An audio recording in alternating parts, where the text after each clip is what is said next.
श्री गणेशाय नमः। श्री सीताराम चरण कमलेभ्य नमः। पावन वाल्मीकि रामायण राम कथा में आज हमारा प्रसंग है कि श्री राम का मार्ग में अयोध्यापुरी से वनवास की आज्ञा मांगना और श्रृंगवेरपुर में गंगा तट पर पहुंचकर रात्रि में निवास करना, वहाँ निषाद राज गुह द्वारा उनका सत्कार करना। आइए प्रसंग शुरू करने से पहले मैं आप लोगों से निवेदन करता हूँ कि जो लोग चैनल पर पहली बार हैं आवश्यक रूप से सब्सक्राइब करें और वीडियो के अंत तक जाना नहीं भूलें, जिससे आपको पूरा पुण्य लाभ मिल सके। तो आइए शुरू करते हैं प्रसंग को। विशाल और रमणीय कौशल देश की सीमा को पार करके लक्ष्मण के बड़े भाई बुद्धिमान श्री रामचंद्र जी ने अयोध्या की ओर अपना मुख किया और हाथ जोड़कर कहा, कुकुत्सवंशी राजाओं से परिपालित पुरुष शिरोमणि अयोध्या, मैं तुमसे तथा जो देवता तुम्हारी रक्षा करते हैं और तुम्हारे भीतर निवास करते हैं उनसे भी वन में जाने की आज्ञा चाहता हूँ। वनवास की अवधि पूरी करके महाराज के ऋण से ओऋण हो मैं पुनः लौटकर तुम्हारा दर्शन करूँगा और अपने माता पिता से भी मिलूँगा। इसके बाद सुंदर एवं अरुण नेत्र वाले श्री राम ने दाहिनी भुजा उठाकर नेत्रों से आंसू बहाते हुए दुखी होकर जनपद के लोगों से कहा, आपने मुझ पर बड़ी कृपा की और यथोचित दया दिखाई। मेरे लिए आप लोगों ने बहुत देर तक कष्ट सहन किया। इस तरह आपका देर तक दुख में पड़े रहना अच्छा नहीं, इसलिए आप लोग अपना अपना कार्य करने के लिए जाइए। यह सुनकर उन मनुष्यों ने महात्मा श्री राम को प्रणाम करके उनकी परिक्रमा की और घोर विलाप करते हुए जहाँ तहाँ खड़े हो गए। उनकी आंखें अभी श्री राम के दर्शन से तृप्त नहीं हुई थी, वे पूर्वोक्त रूप से विलाप कर ही रहे थे। इतने में ही श्रीनाथ जी की दृष्टि उनसे ओझल हो गए जैसे सूर्य प्रदोष काल में छिप जाते हैं। इसके बाद पुरुष सिंह श्री राम रथ के द्वारा ही उस कौशल जनपद को लांग गए जो धन धान्य से संपन्न और सुखदायक था। वहाँ के सब लोग दानशील थे। उस जनपद में कहीं से कोई भय नहीं था। वहाँ का भूभाग रमणीय एवं चैत्य वृक्षों तथा यज्ञ संबंधी यूपों से व्याप्त थे। बहुत से उद्यान और आमों के वन उस जनपद की शोभा बढ़ाते थे। वहाँ जल से भरे हुए बहुत से जलाशय सुशोभित थे। सारा जनपद हष्ट पुष्ट मनुष्यों से भरा था, गाँव के समूह से व्याप्त और सेवित था। वहाँ के ग्रामों की बहुत से नरेश रक्षा करते तथा वहाँ वेद मंत्रों की ध्वनि गूंजती रहती थी। कौशल देश से आगे बढ़ने पर धैर्यवानों में श्रेष्ठ श्री रामचंद्र जी मध्य मार्ग में ऐसे राज्य में होकर निकले जो सुख सुविधा से युक्त धन धान्य से संपन्न रमणीय उद्यानों से व्याप्त तथा सामंत नरेशों के उपभोग में आने वाला था। उस राज्य में श्री रघुनाथ जी ने त्रिपतगामिनी दिव्य नदी गंगा का दर्शन किया जो शीतल जल से भरी हुई, सेवारों से रहित तथा रमणीय थी। बहुत से महर्षि उनका सेवन करते थे। उनके तट पर थोड़ी थोड़ी दूर पर बहुत से सुंदर सुंदर आश्रम बने थे जो उन देव नदी की शोभा बढ़ाते थे। समय समय पर हर्षभरी अप्सराएं भी उतरकर उनके जलकुंड का सेवन करती हैं। वे गंगा सबका कल्याण करने वाली हैं। देवता, दानव, गंधर्व और किन्नर उन शिव स्वरूपा भागीरथी की शोभा बढ़ाते हैं।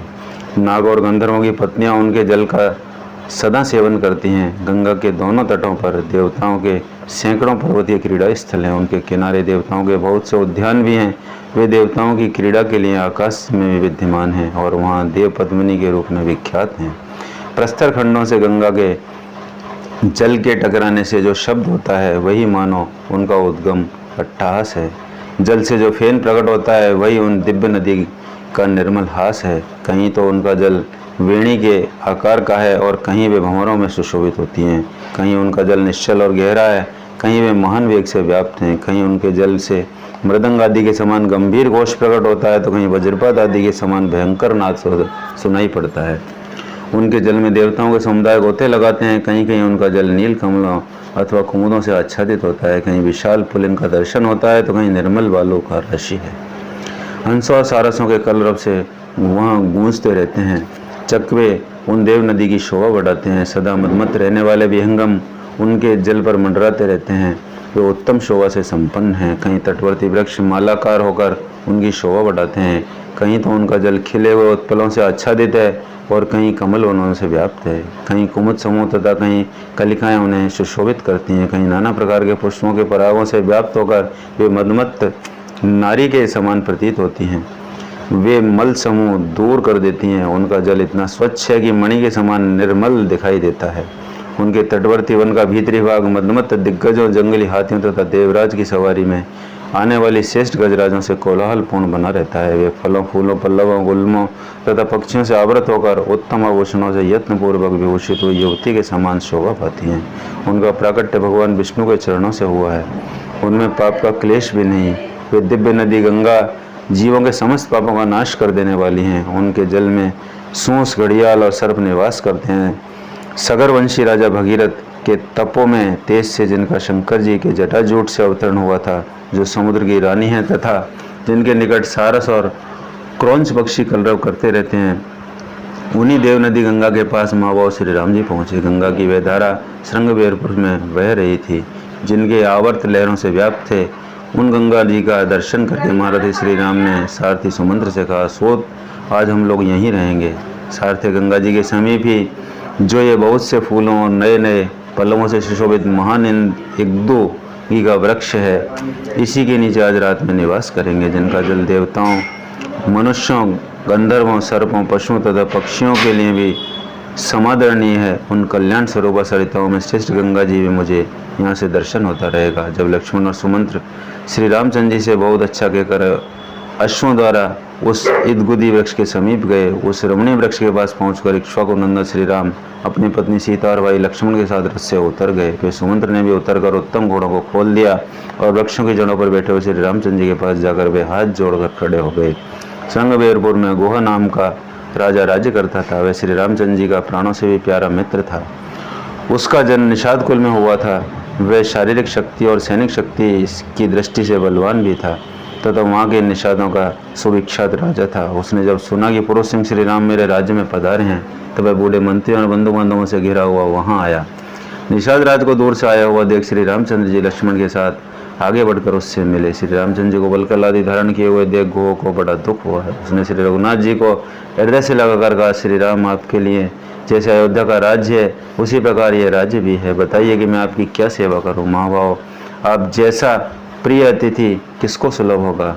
फिर भांति भांति का उत्तम अन्न लेकर वह सेवा में उपस्थित हुआ। उसने शीघ्र ही अर्घ निवेदन किया और इस प्रकार कहा, महाभाव आपका स्वागत है। यह सारी भूमि जो मेरे अधिकार में है आपकी ही है। हम आपके सेवक हैं और आप हमारे स्वामी। आज से आप ही हमारे इस राज्य का भलीभांति शासन करें।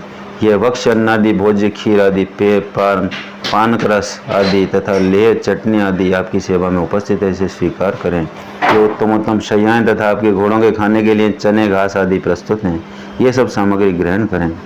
वो के ऐसा कहने पर श्री रामचंद्र जी ने इस प्रकार उत्तर दिया, सखे हमारा यहाँ तक पैदल आने और स्नेह दिखाने से ही हमारा सदा के लिए भलीभांति पूजन स्वागत सत्कार हो गया। तुमसे मिलकर हमें बड़ी प्रसन्नता हुई।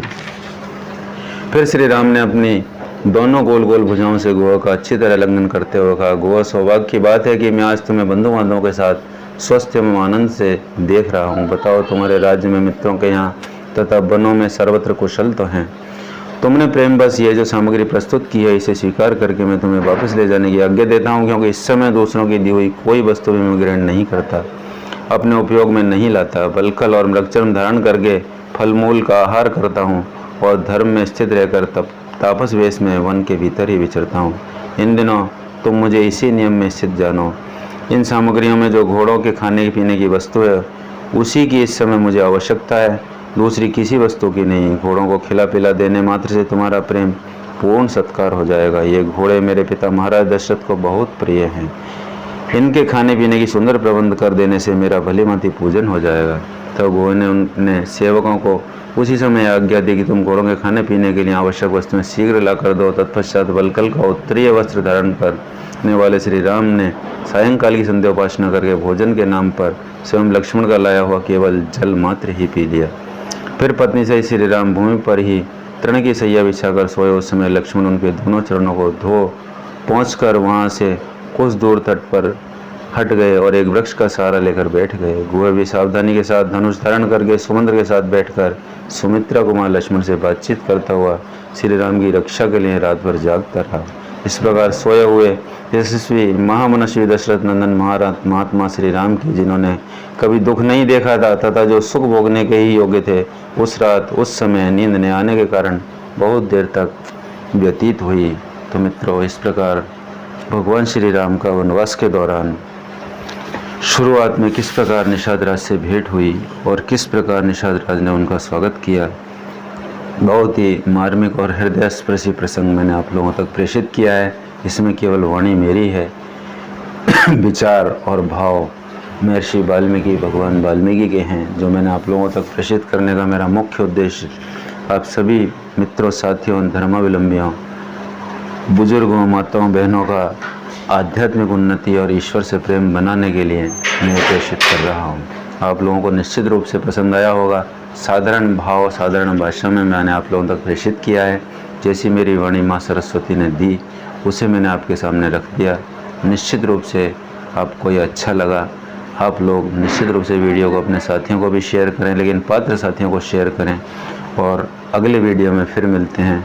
नमस्कार, धन्यवाद, जय जय श्री राम।